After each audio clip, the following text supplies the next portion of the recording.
नाम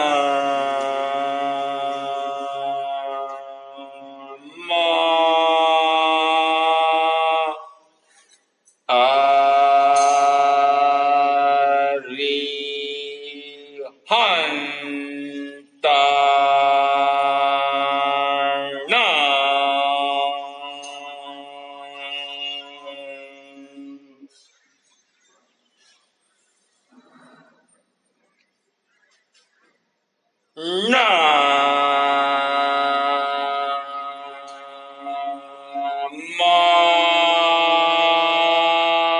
नमस्ते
ऐसा पंचनामकारो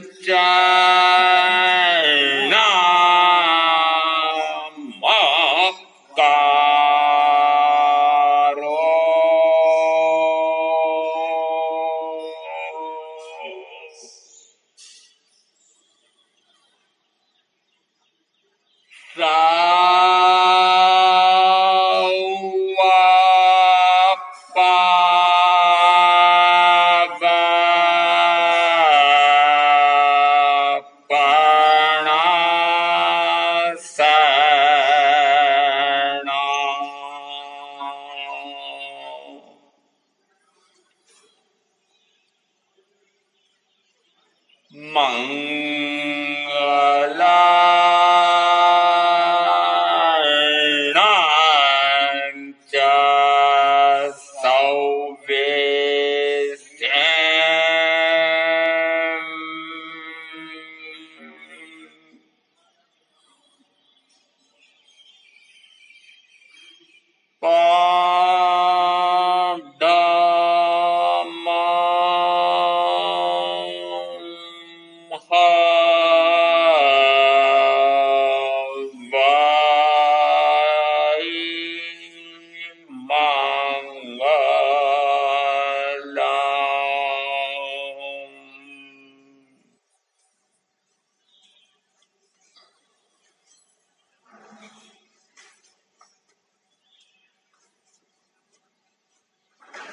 उत्तराधीन सूत्र के 28वें अध्याय में लोक को षट द्रव्यात्मक कहा है और व्याख्या प्रगति के 13-7 में इसको पंचास्थिकाय रूप कहा है। दो आगमों में दो भिन्न भिन्न बातें आई हुई हैं और भिन्नता किसी अपेक्षा से है। आगम वचन तीर्थंकर के वचन एक दूसरे के विपरीत होते नहीं है। अस्थि काय 5 ही है पर द्रव्य 6 है। तो फिर अस्थि काय और द्रव्य में कुछ अंतर होना चाहिए। अस्थि यानी है और काय यानी उसके असंख्यात प्रदेशों का एकजुट होकर के स्थिर रहना। अस्थि काय। धर्म, अधर्म, आकाश, ये तीन ऐसे हैं कि जो अमूर्त हैं और इन तीनों में देखना असंख्यात प्रदेश है। ये असंख्यात प्रदेश एकजुट होकर के रहते हैं, तो अस्तित्व भी इनका त्रैकालिक है और असंख्यात प्रदेश एकजुट होकर रहते हैं, इसलिए काय भी है। जीव, जीवास्ति काय। जीवास्ति काय के लिए कहा कि यह भी प्रदेशों की अपेक्षा से असंख्यात प्रदेशी है। फिर जीव अनादि से है, वर्तमान में है, अनंत काल तक रहेगा, इसका त्रैकालिक अस्तित्व है।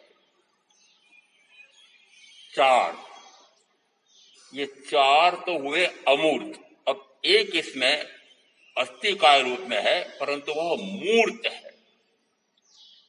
मूर्त यानी क्या और अमूर्त यानी क्या?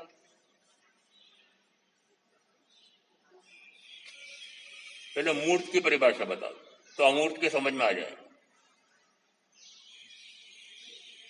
अरे मूर्ति तो समझते हो, तो मूर्त की परिभाषा निकाल लो ना।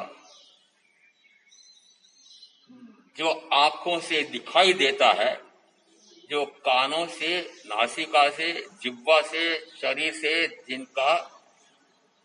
जिनको जाना जा सकता है, मन से जिनका अनुभव किया जा सकता है, इसका अर्थ है कि उसमें वर्ण है, गंध है, रस है, स्पर्श है और इन पांच इंद्रियों के एक एक इंद्रिय का एक एक विषय है। इसका अर्थ है कि जो इन पांच इंद्रियों से ग्राह्य है वह मूर्त है। ईशुकारी अध्ययन उत्तराध्ययन में कहा, नो इंद्रि गज्य अमुत्त भावा, अमुत्त भावा भी हो नित्यो, अद्यत्य हेउ नियस अंधो, संसार हेउ च वहंति बंधम। दूसरी पंक्ति में तो मात्र संसार का, चतुर्विध संसार का बंधन कैसे होता है। प्रथम गाथा में नो इंद्रि गज्य अमुत्त भावा, जो अमूर्त भाव है वो इंद्रियों से ग्राह्य नहीं हो सकते हैं। और अमूर्त भाव किसके द्रव्य के कहे? धर्म, सारा तो लगाया करो, धर्म, अधर्म, आकाश, जीव। पुद्गल को क्यों छोड़ दिया? वो भी तो अस्थि काय है। यहां अभी अमूर्त की परिभाषा आ रही है, नो इंद्रि गज्य, जो इंद्रियों से ग्राह्य नहीं हो सकता है। जो जो इन इंद्रियों से ग्राह्य करना चाहता है वह एकमात्र पुद्गल होगा। आपको किसे तो ग्रहण करना है और किसे छोड़ना है। अभी तक किसको ग्रहण कर रखा है कि जो इंद्रियों से ग्रहण किया जा सकता है, इंद्रियों में स्पर्शेंद्रिय है तो शरीर बांधना, इंद्रियों से जो ग्रहण किया जा सकता है, इसका अर्थ है इन पांचों इंद्रियों से जिसका ज्ञान, भान, अनुभव हो सकता है। अनुभव किसको होता है? अनुभव तो आत्मा को होता है, पर उस अनुभव में माध्यम कौन पड़ रहा है?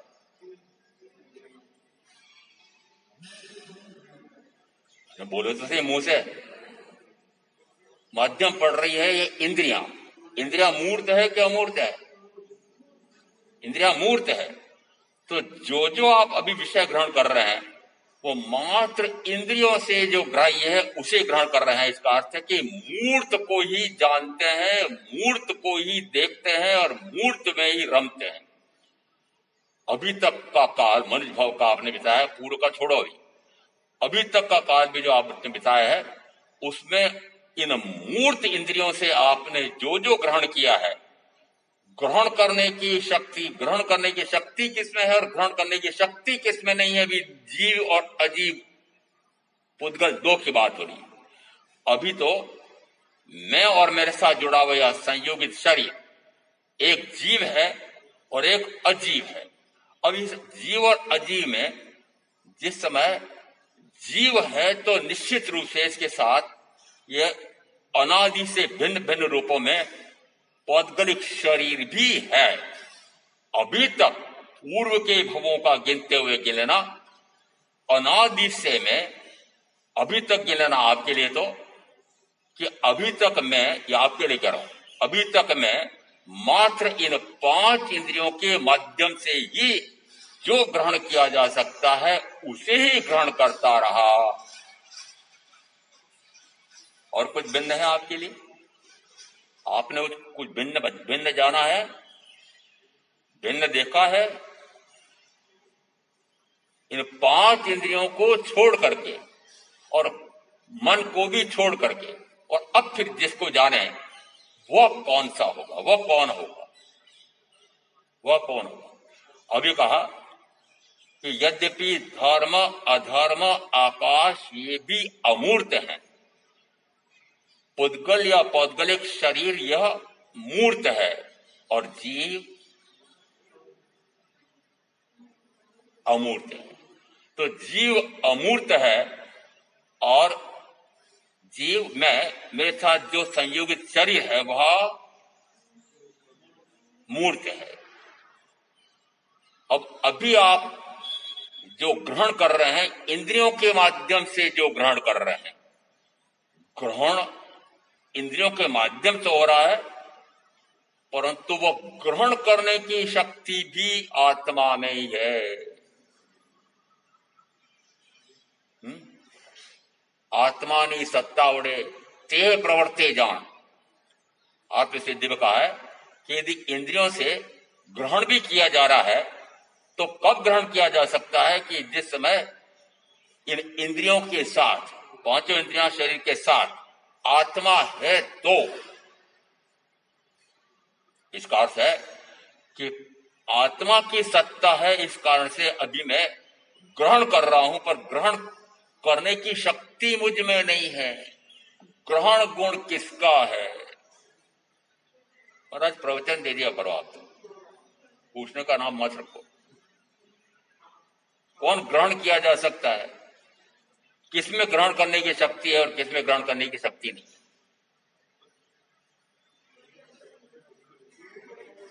प्रधान जी कभी कोई तो उत्तर दे दो। सुनने आया नहीं है, समझने भी आए, खाली सुनने नहीं आए।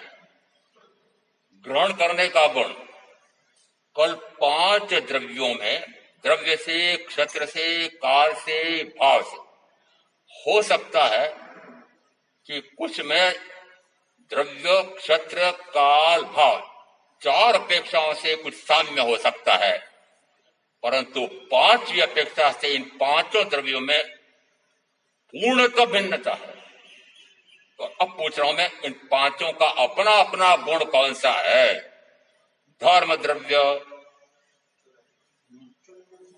फटाफट बोलते रहो ना।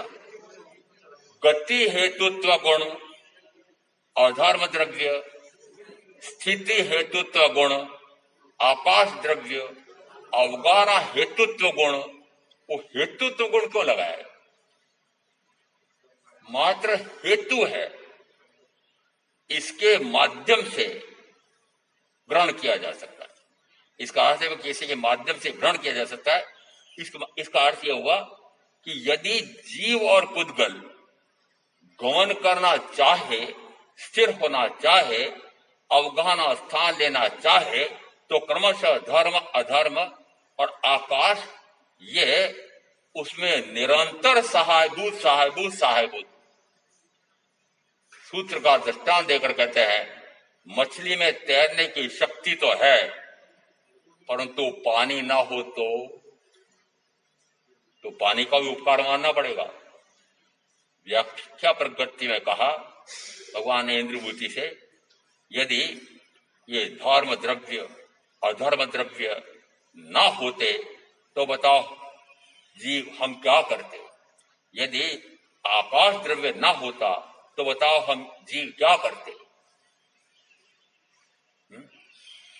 क्या इनके बिना हमारा काम हो सकता है? जब तक यह जीव इस शरीर के साथ है तो जीव और शरीर दोनों में गमन करने की भी शक्ति है। अब जिस समय आप घर से आए तो गमन किस किस ने किया?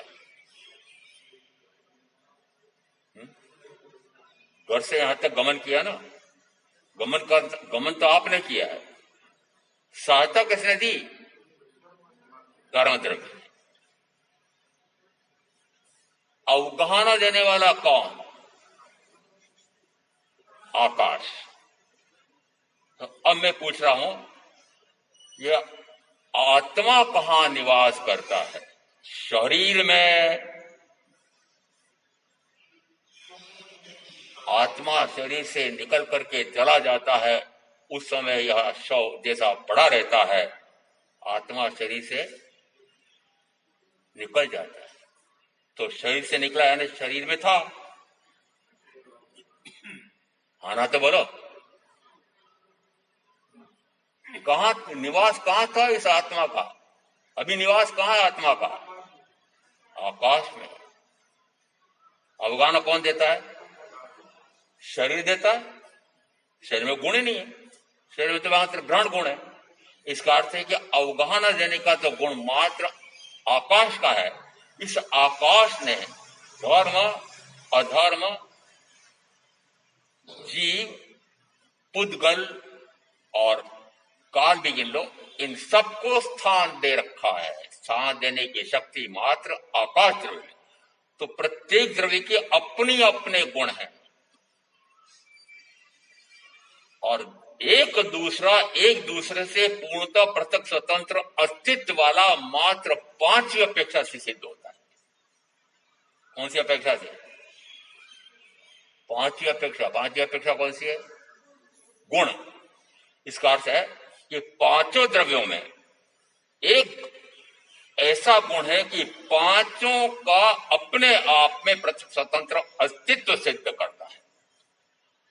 प्रथमतः इन दो का ले लें, क्योंकि इन दो का संयोग अनादि से है और इस दूसरे शरीर से बड़ा घनिष्ठ परिचय है और इसी से परिचय कर रखा है। सबसे बड़ी समस्या तो अभी आपकी है कि इसी से परिचय कर रखा है।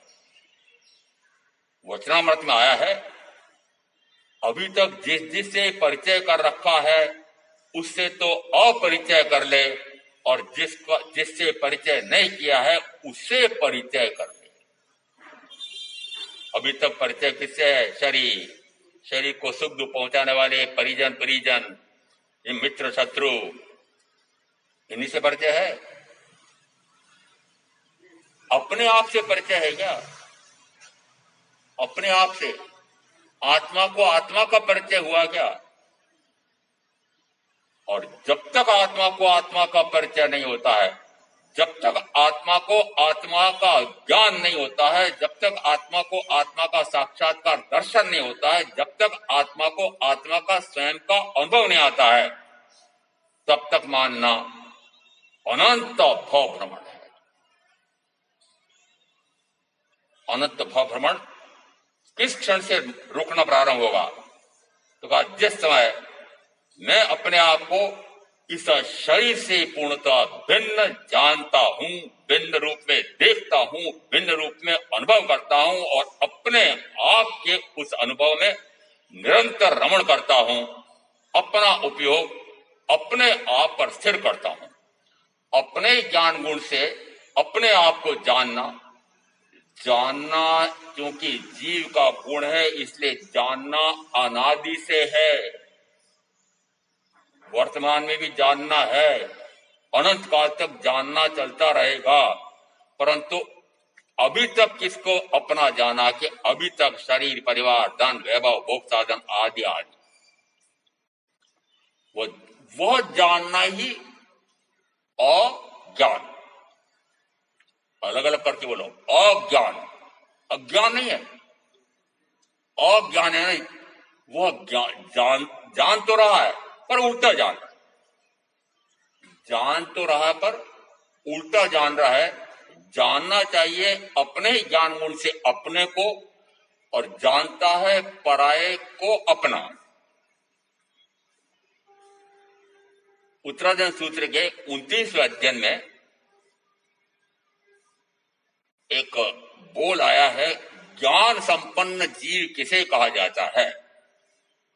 ज्ञान संपन्न जीव उसे कहते हैं कि जो सर्वभावाभिगम का ज्ञाता हो जाता है। सर्वभाव है ना, सर्वद्रव्य और सर्वद्रव्य के सर्वभाव। प्रत्येक द्रव्य के कितने भाव हो सकते हैं, कितने गुण हो सकते हैं कि प्रत्येक द्रव्य अनंत गुण धर्मात्मक है। इस अपेक्षा से कहना सर्वद्रव्य के सर्वभावों का अभिगमन रहस्य, उनका रहस्य जान जाता है, सर्वभावाभिगम का ज्ञाता हो जाता है। ऐसा जब वो हो जाता है तब कहा कि वह संसार अटवी में अटकता भटकता नहीं है। फिर दृष्टा देकर कहा, जैसे यदि सुई के साथ डोरा हो लगा हुआ तो कहा जाता है सुई प्रथम तो गुमती नहीं है, और गुम भी जाए तो शीघ्र मिल जाती है। यहाँ धागा तो गिन लेना ज्ञान को। इसका अर्थ है कि जिस समय इस आत्मा के साथ ज्ञान, धागा हुआ ज्ञान और सुई हुआ आत्मा स्वयं, इसका अर्थ है कि आत्मा स्वयं अपने आप के ज्ञान से जुड़ा हुआ है, अपने आप का जानना हो रहा है। तो कहा जिस समय वह सर्वभावाभिगम का ज्ञाता हो जाता है उस समय वह संसार अटवी में नहीं भटकता है। जैसे सुई डोरे से हित हो तो वह सुई गुमती नहीं है, गुमती है तो शीघ्र मिल जाती है। ऐसा जो आत्मा है वह ज्ञान, विनय, चारित्र और तप रूप संयोगों को संप्राप्त करके आगमिक शब्दावली यदि जैसी आगम में आई हुई है उसको वैसी ध्यान में रखेंगे तो आपकी स्मरण शक्ति भी तेज होती चली जाएगी, और पुनः पुनः स्मरण में चिंतन मनन करने के वो ऐसा याद आएगा। और ढीली भाषा में याद करोगे तो वह भाव वैसा होगा नहीं, और उसको उस ढंग से आप याद कर भी नहीं पाओगे। अभिव्यक्ति तो बहुत मुश्किल हो जाएगी। इसे कहा वह संप्राप्त। संप्राप्त और प्राप्त में अंतर क्या? अप्राप्त यानी सामान्य वस्तु, संप्राप्त यानी विशेषता। ज्ञान दर्शन नहीं है, ज्ञान विनय। ये क्यों कहा ऐसा? विनय क्यों लगा जी? विनय इसलिए लगाया कि ज्ञान की प्राप्ति मात्र सद्गुरु परम सद्गुरु तीर्थंकर से होती है, उनसे सुन करके ही होती है। और उनसे सुन करके वह जो ज्ञान की प्राप्ति करेगा तो विनय बिना ज्ञान नहीं, विनय बिना ज्ञान नहीं, विनय बिना दर्शन नहीं, विनय बिना चारित्र नहीं, विनय बिना कुछ नहीं हो सकता है। इस कारण से यहाँ पर ज्ञान और दर्शन के साथ पर यहाँ ज्ञान, विनय, चारित्र, स्वरूपाचरण चारित्र और तप, व्यवधान, और व्यवधान से वह अप्रिय होकर सिद्ध होता है तप।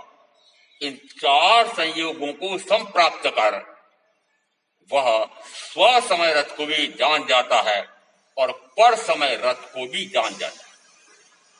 स्व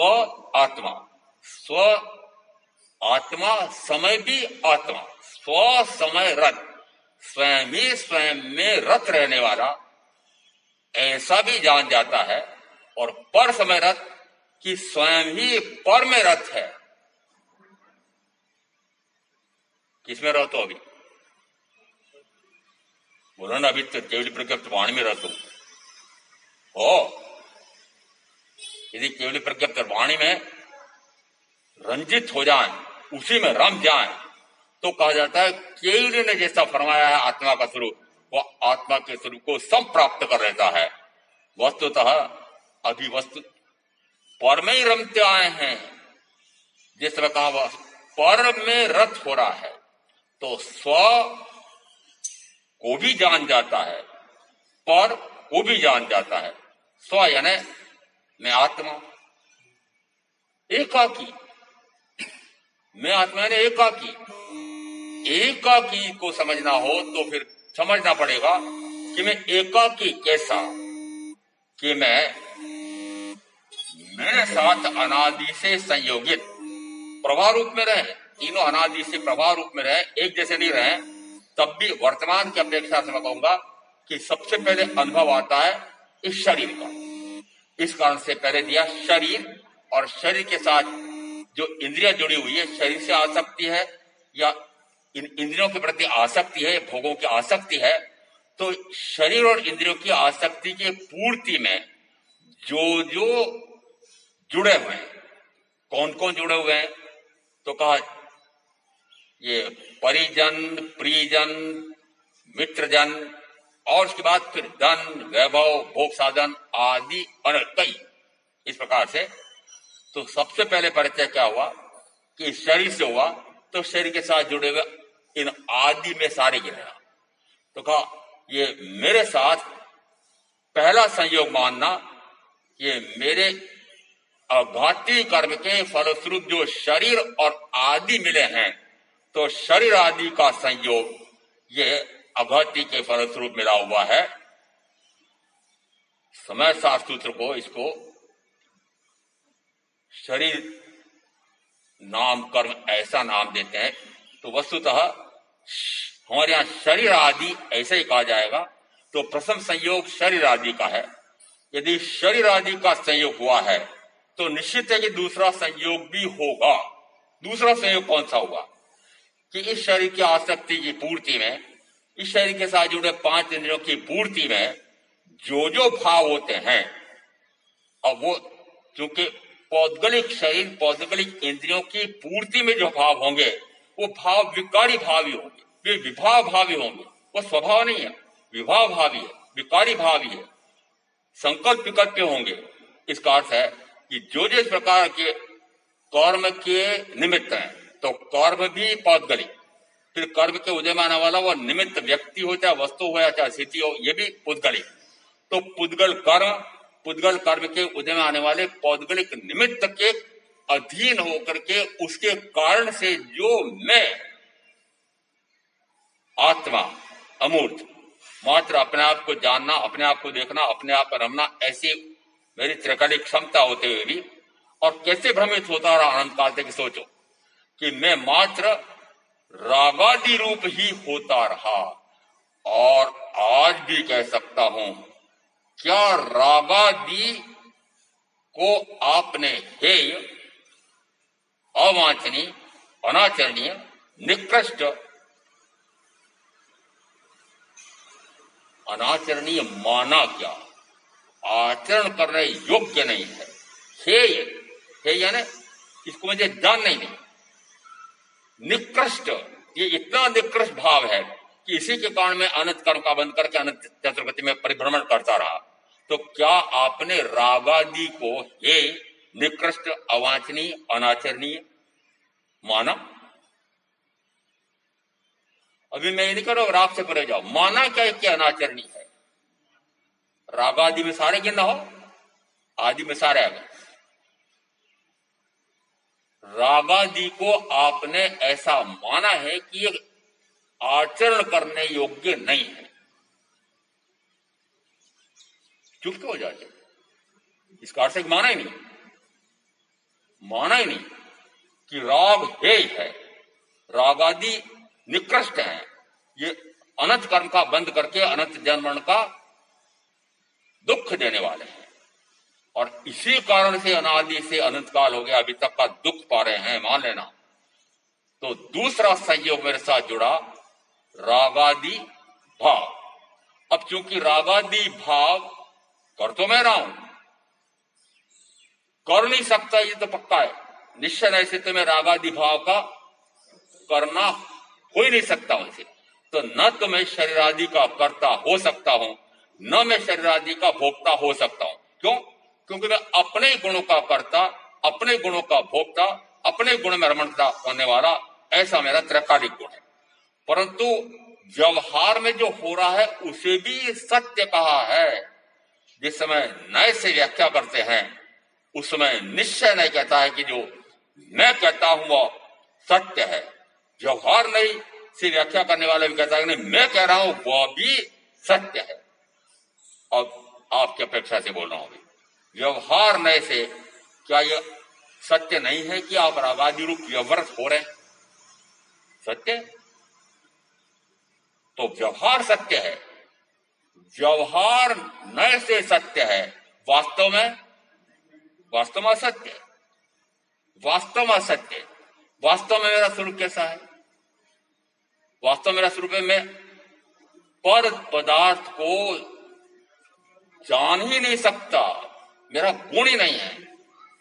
यदि पर पदार्थ को मेरा जानने का गुण हो तो प्रत्येक द्रव्य को, प्रत्येक जीव में होना चाहिए। यदि जीव का गुण पर पदार्थ को अपने रूप जानने का गुण हो तो प्रत्येक जीव को होना चाहिए, तो फिर अरिहंत को भी होना चाहिए, तो फिर सिद्ध को भी होना चाहिए। नहीं होता, उनको नहीं होता है ना।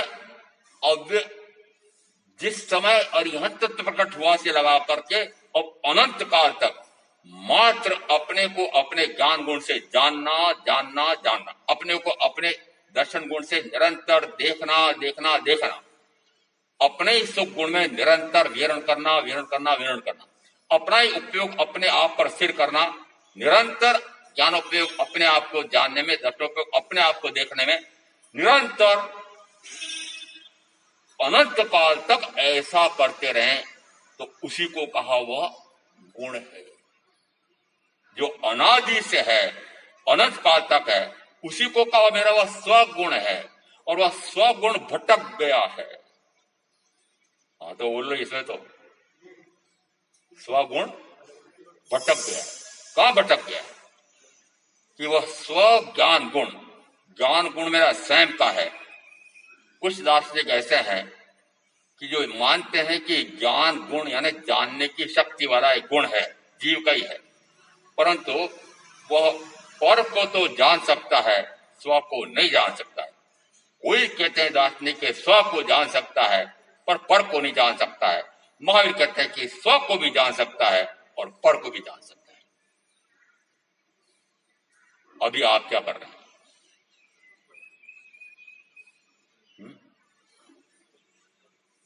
अरे ये अंदर है, तोता रूप नहीं हो, अंदर में इस शरीर आदि को पराया मिट्टी का पुतला, सड़ने गलने नष्ट होने वाला, वर्णगंध स्पर्श का दुर्गंधों से उत्पन्न दुर्गंधों का भंडार, इमं शरीरम अनित्यम असु असु संभवम असास्यावा समिणम दुख केसाण भाणम, ऐसा जाना।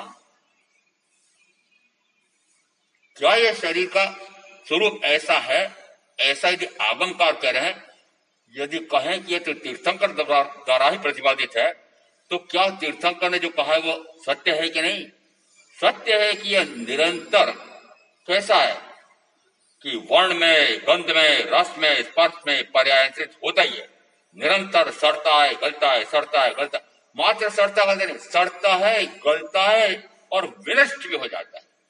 न जाने किस क्षण विनष्ट हो जाता है। इसका अर्थ है कि शरीर का कैसा स्वरूप है कि निरंतर सड़ता है, गलता है, वर्ण और गंध और रस और स्पर्श में निरंतर परिवर्तन पर्यायंतर होता है। यह मैं नहीं हूं, मेरा नहीं। सबसे पहले पक्का क्या करना है? अभी तक ये जान रहे थे, अभी तक ये देख रहे थे, अभी तक ये मान रहे थे कि शरीर आदि रूप ही मैं हूं। क्या कभी आपने प्रियजन को माना कि तुम मेरे नहीं हो? प्रीतम को माना कि तुम मेरे नहीं हो? क्या प्रीतमा को माना कि तुम मेरे नहीं हो? क्या माना भी? अरे शब्द से मत बोलना, लड़ाई हो जाएगी। क्यों महाराज की अगर लड़ाई कर दिया हमारे तो, पर अंदर में मानो तो सही कि ये मेरी नहीं, मैं इसका नहीं, ये शरीर ही मैं नहीं, शरीर ही मेरा नहीं। तो फिर शरीर से जुड़ोगे जो है वो मेरे कैसे हुए? तो सबसे पहले पक्का किसको कराया है कि शरीर मैं नहीं हूं, शरीर मेरा नहीं। कितने अपेक्षाओं से पक्का कराया? द्रव्य से, क्षेत्र से, काल से, भाव से, गुण से, द्रव्य से, गुण से, पर्याय से। इसका अर्थ है 8 अपेक्षाओं से इस शरीर से मैं अपने आप को पृथक किया। अपने आप को पृथक करके अपने आप को इस शरीर से भिन्न जाना, देखा, माना और अनुभव आया। जिस समय ऐसा अनुभव आता है उस समय कहा जाता है वह चौथा गुण स्थान है। समझ लेना, 5वें आर्य के लिए कहा जाता है कि तीसरे चौथे आर्य में केवल ज्ञान केवल दर्शन जितना सरल था, 5 आर्य में वो सम्यक दर्शन भी अत्यंत कठिन है। 5वां आर्य गिरता हुआ है। इसका अर्थ है कि वर्तमान में इस प्रकार का सम्यक दर्शन में क्या, पहले ज्ञान सम्यक होगा। ज्ञान सम्यक हमारे यहां सम्यक शब्द तो लगाया ही नहीं, मात्र तत्वार्थ सूत्र में सम्यक दर्शन ज्ञान चरित्राणी मोक्ष मार्ग पहले दर्शन लिया। हमारे यहां क्या इसी प्रकार से आया? तत्वार्थ सूत्र की बात कही मैंने, हमारे यहां कैसा आया जरा ये तो बता दो। 2 चौसे तो मेरे भी हो गए यहां।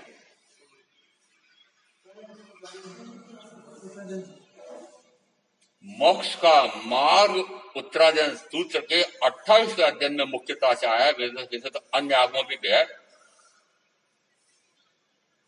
प्रथमतः कहा मोक्ष मग्ग गयम तत्तम सुने जिण भाष्यम चौ कारण संयुक्तम नाण दंसन लक्षणम। पहली पंक्ति में क्या आया? पहली पंक्ति में क्या आया? मोक्ष मग्ग गयम सत्यम, कि मोक्ष के मार्ग पर गति कैसे होती है, तीव्रता से कैसे गति होती है, वह मुझसे किससे? जिनेश्वर भाषित मुझसे सुनो। और क्या निकल रहा है? मुझसे यानी यहां बोलने वाले सुधर्मा स्वामी, सुनने वाले, इसका अर्थ है कि मुझसे सुनो। तो मुझसे सुनो का अर्थ है कि किससे, किसका कहा हुआ, कौन सा श्रुत? जिनेश्वर भाष्य। मोक्ष मग्ग गयम सत्यम सुने जिन भाष्यम, कि जिनेश्वर भाषित में मोक्ष का मार्ग, उस पर गति कैसे होती है, वह मैं हे जम्मू स्वामी सुनाता हूं। दूसरी पंक्ति में आया कि मोक्ष का मार्ग कैसा है, तो कहा चौ कारण संयुक्तम नाण दर्शन लक्षणम, कि ज्ञान और दर्शन लक्षणों वाला है। अभी तो पहली गाथा में मात्र ज्ञान और दर्शन लक्षण वाला, तो लक्षण तो ज्ञान और दर्शन है और कारण 4 है, अंतर हो गया। और कारण में फिर गिनना, नाणम च दंसनम चेव चरितम च तवोतः ऐसमगुत्य पणत्तो जिन्हें वर्धन से, जिन वरेंद्रों ने, जिनों में जो वर हैं, जिन वरेंद्र ने कहा कि ज्ञान और दर्शन, चारित्र और तप, इन 4 कारणों से संयुक्त यह मोक्ष का मार्ग है। उच्चारण पर ध्यान देना, यह मोक्ष का मार्ग है, ये मोक्ष के मार्ग हैं, ऐसा नहीं बोले। पर अर्थ क्या निकला? 4 कारण मिल करके मोक्ष का मार्ग बनते। इसका अर्थ है कि 4 एक साथ होने चाहिए, 4 एक तरतमता के होने चाहिए, 4 में लेश मात्र भी अंतर विरोध नहीं होना चाहिए। ये जो कहते हैं इन्होंने ज्ञान और दर्शन, उत्तरायण सूत्र में 29 जो गाथा इस प्रकार से आई, उसमें आया है यदि सम्यक तो नहीं है तो ज्ञान सम्यक नहीं है, और सम्यक नहीं है तो चरित्र भी सम्यक नहीं है।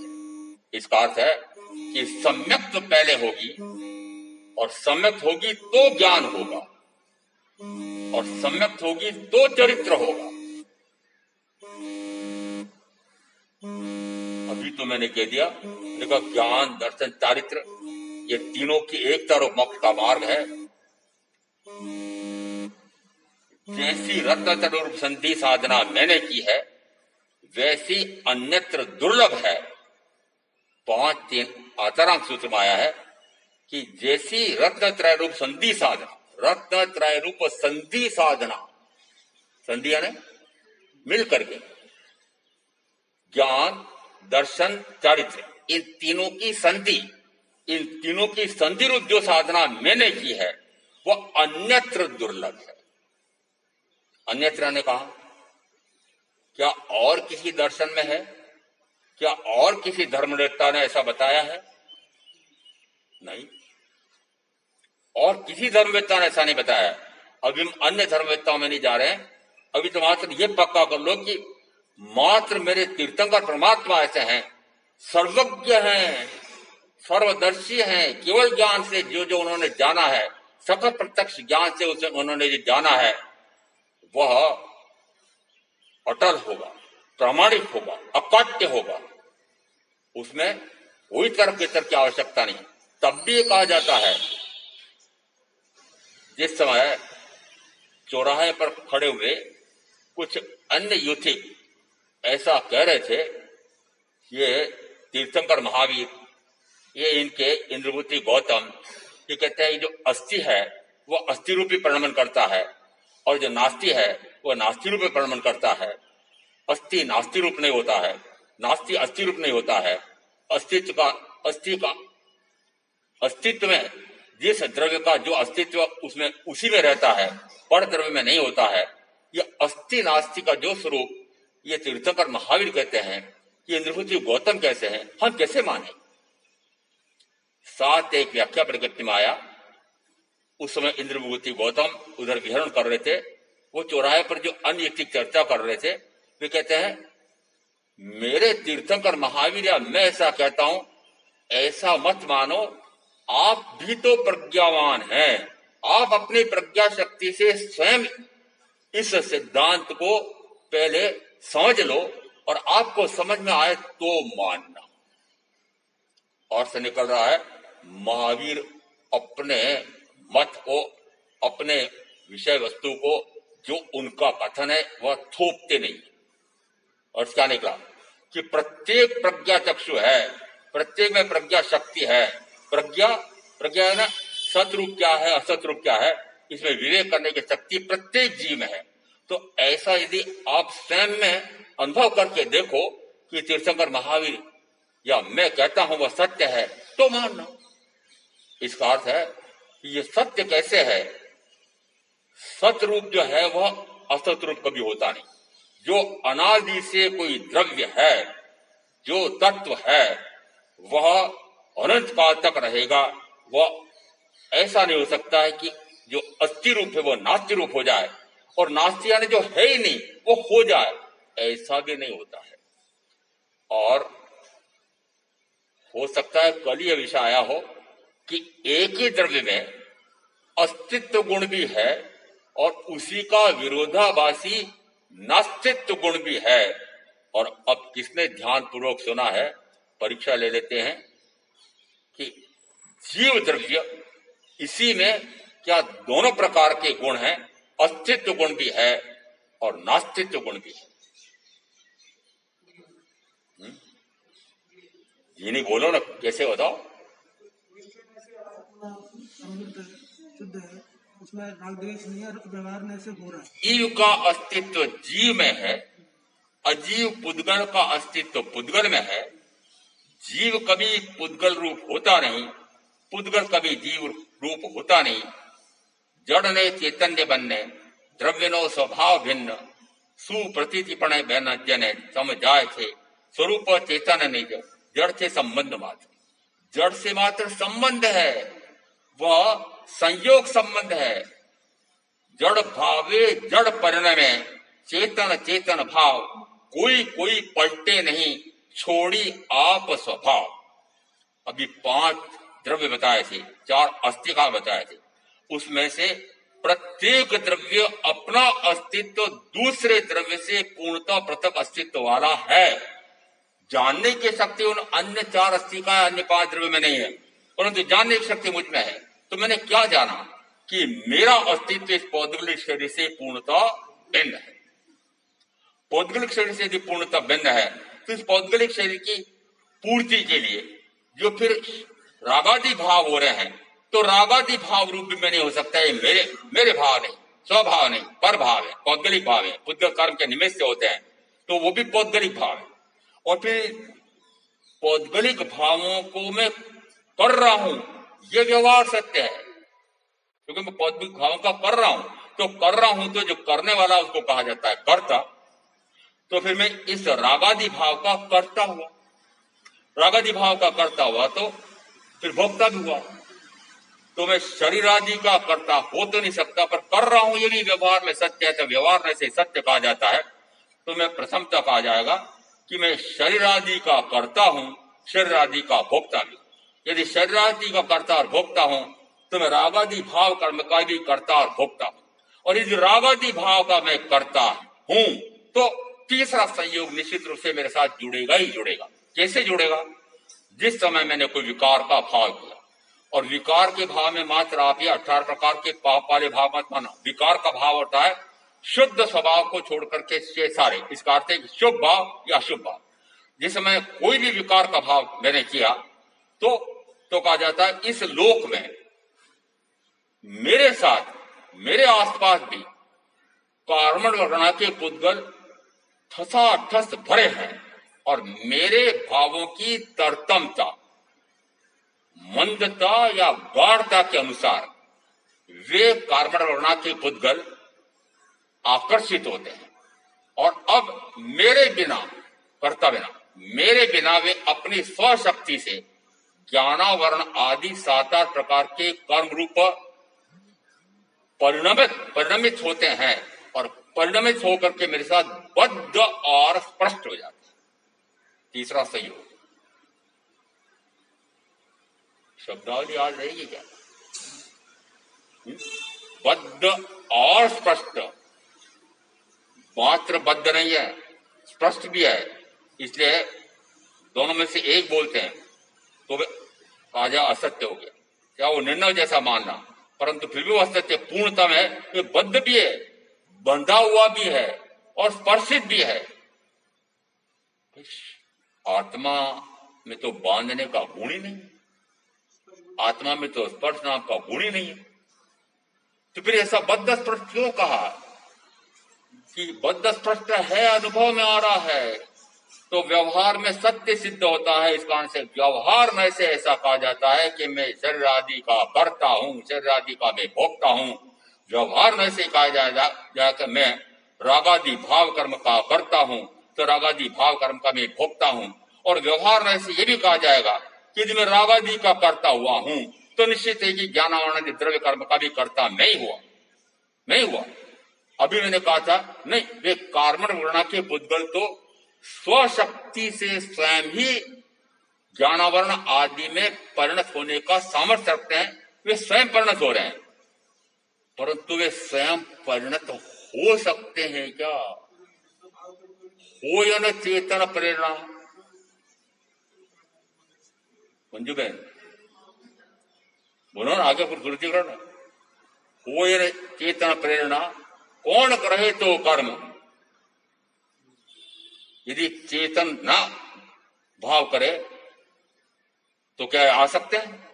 नहीं आ सकते। इसका अर्थ है कि मैं स्वयं ही भूल कर रहा हूं।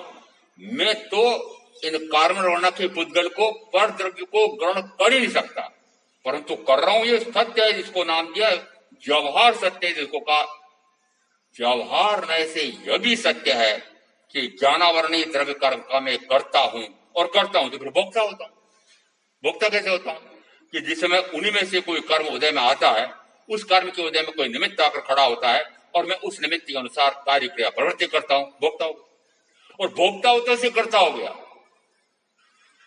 भोक्ता हुआ तो करता हुआ। और ऐसा गिनना अनादि से क्या होता रहा है? अनादि से मैं इन 3 संयोगों का कर्ता और भोक्ता होता रहा।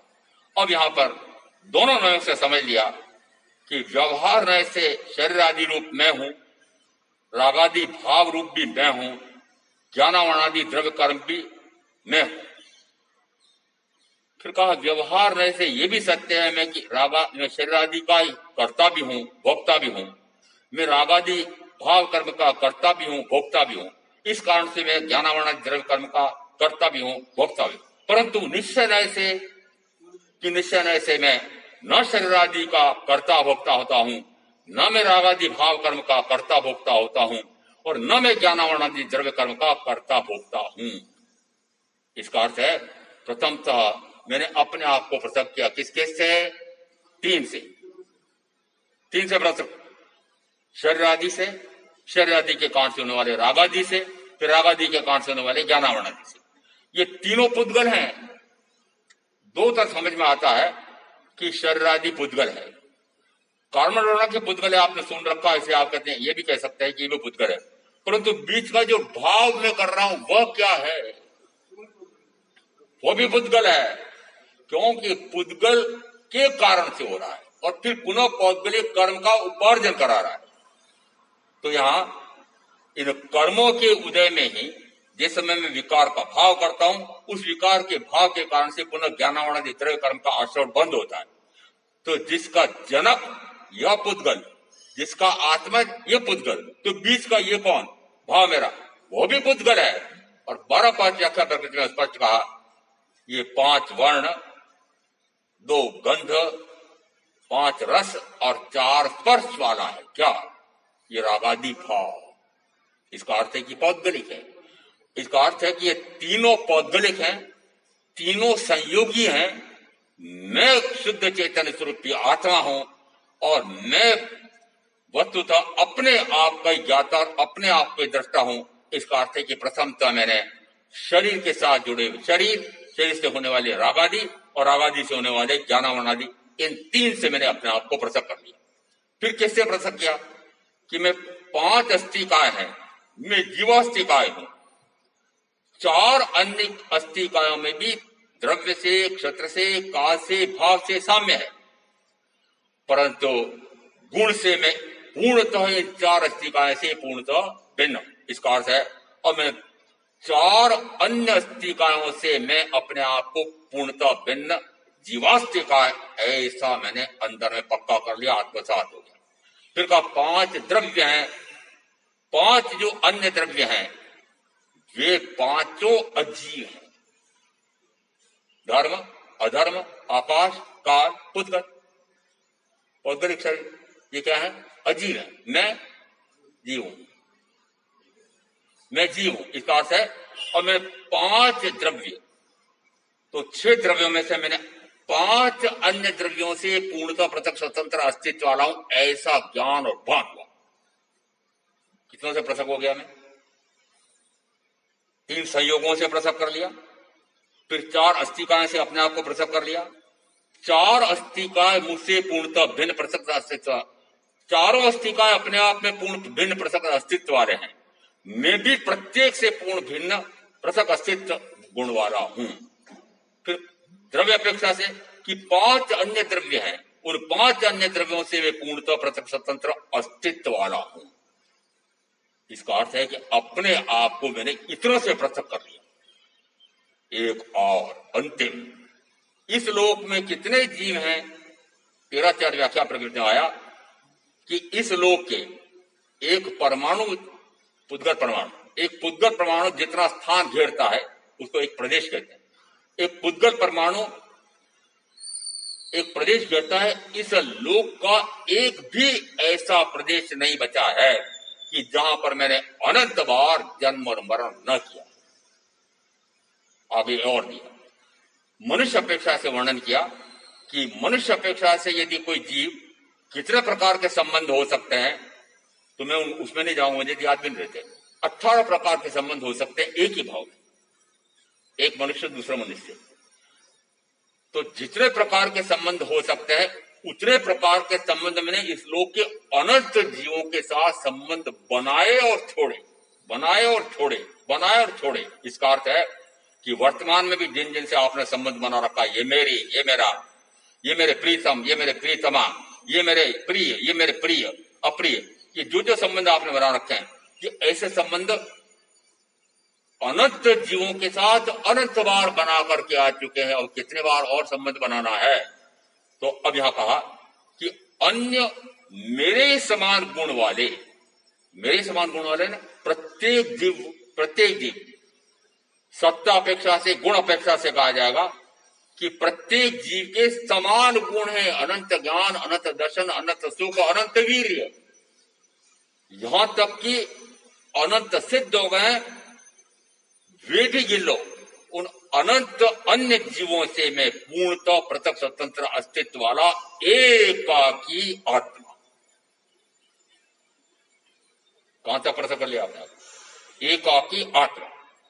और अब यहां आचारांक सूत्र के प्रथम सूत्र में 5.5 उसका एक सूत्र है 171वां। उसमें अगर जे आता से विन्नाता, जे विन्नाता से आता, जेण विजानती से आता, तम पड़ुच परिसंख्याय, ऐसे आतावादी समयाय समयाय पर्याय व्यायते। जो आत्मा है वही विज्ञाता है, जो विज्ञाता है वही आत्मा है, जिससे जाना जाता है वही आत्मा है, उसी से उसकी प्रतीति होती है। और ऐसा जो हो जाता है वह सर्व सम्यक्तता का, सर्व शमिता का, सर्व सत्यता का पारगामी हो जाता है। ऐसा जे आता से भिन्नाता, कि जो आत्मा है वही विज्ञाता है। अब आत्मा विज्ञाता कैसे हुआ? 2 दिन की चर्चा से और से निकल रहा है। मैंने प्रथमतः इन 3 संयोगों से अपने आप को पृथक किया, फिर 4 अस्तिकाएं से पृथक किया, फिर 5 अन्य धर्म से पृथक किया, फिर अनंत अन्य जीवों से अपने आप को पृथक करके एकाकी आत्मा। अर्थ क्या निकला? अब मैं विज्ञाता, मात्र अपने आप का ही ज्ञाता, अपने आप का ही दृष्टा, अपने आप में रमणता करने वाला, ऐसा अपने आप का त्रैकालिक स्वरूप निश्चित किया। उस त्रैकालिक स्वरूप का निश्चय करके और उस त्रैकालिक स्वरूप ही होना है, तो फिर मैं त्रैकालिक स्वरूप का उस स्वभाव का ही अनुभव करता हूं। तो स्वभाव का अनुभव और ज्ञान संपन्न जीव, याद रखना बीच बीच में कितनी बातें छूटी है। ज्ञान, विनय, चारित्र और तप संयोगों को प्राप्त वह फिर पर भाव से संघात, पर भाव से पराभूत नहीं होता है। पर भाव से पराभूत नहीं। परभाव कौन सा? ज्ञाता भाव, दृष्टा भाव को छोड़कर कैसे सारा परभाव। इसका अर्थ है कि ज्ञान संपन्न कैसे कहा जाएगा, ज्ञानी कैसे कहा जाएगा? कि जो स्व समरथ को भी जान जाता है, पर समरथ को भी जान जाता है, फिर पर समरथ में ही और पर समरथ में अपने उस पर भाव से लेश मात्र भी परास्त नहीं होता हूं और अपने आप को ही जानता हूं, अपने आप को ही देखता हूं, अपने आप में रमता हूं। उस समय कहा जाता है ज्ञान संपन्नता प्रकट हुई है।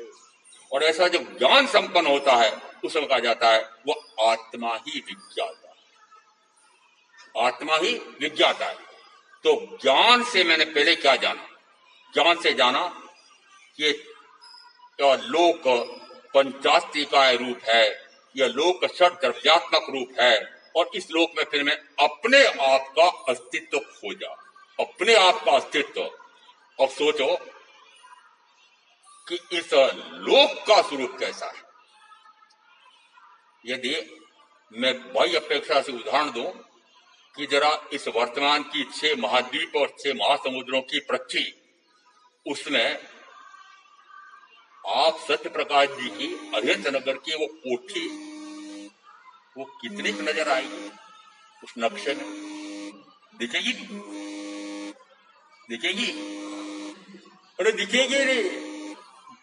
उसमें तो दिल्ली का भी इतना सूक्ष्म बिंदु लिखा हुआ है, तो कहां से अरिहंत नगर, कहां से फिर आपकी कोठी और कहां आप? परंतु वस्तुतः मैंने अपने ज्ञान से अपने आप को सारे लोग में से अपने आप को पूर्णतः भिन्न पृथक स्वतंत्र अस्तित्व वाला क्या किया अपने आप को? लोक का स्वरूप समझने के लिए हमारे दोनों महामुनि बड़े विशिष्ट, मैं तो लोक का स्वरूप नक्शे जानता नहीं, परंतु असंख्यात द्वीप और असंख्यात समुद्र, और कहा जाता है एक द्वीप के आगे जो समुद्र होगा वो द्विगुणित, फिर उससे आगे जो होगा वो द्वीप भी दुगुणित और वो समुद्र भी द्विगुणित।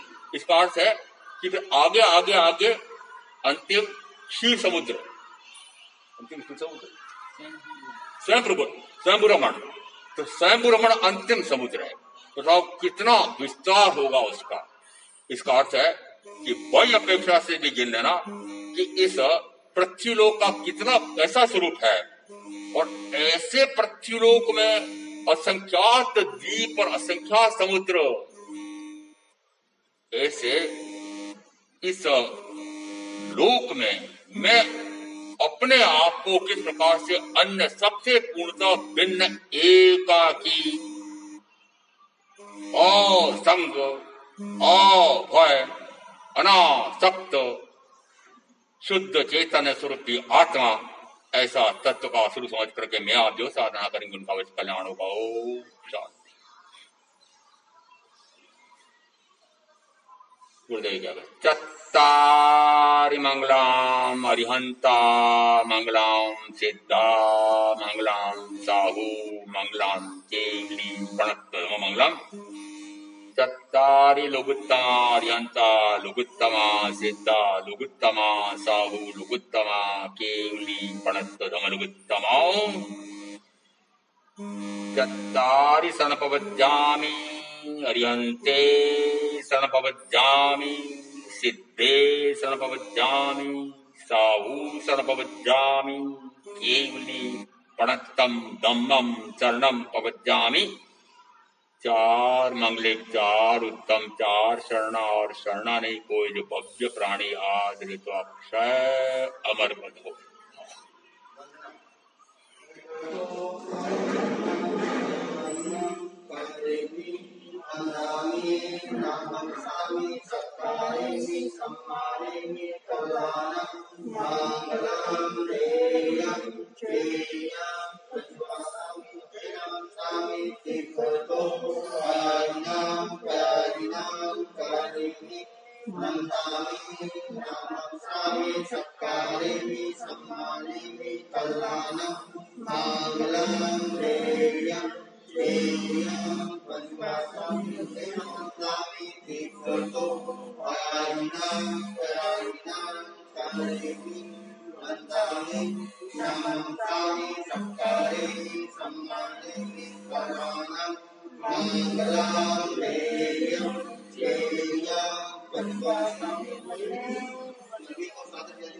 सबको जय जिनेंद्र।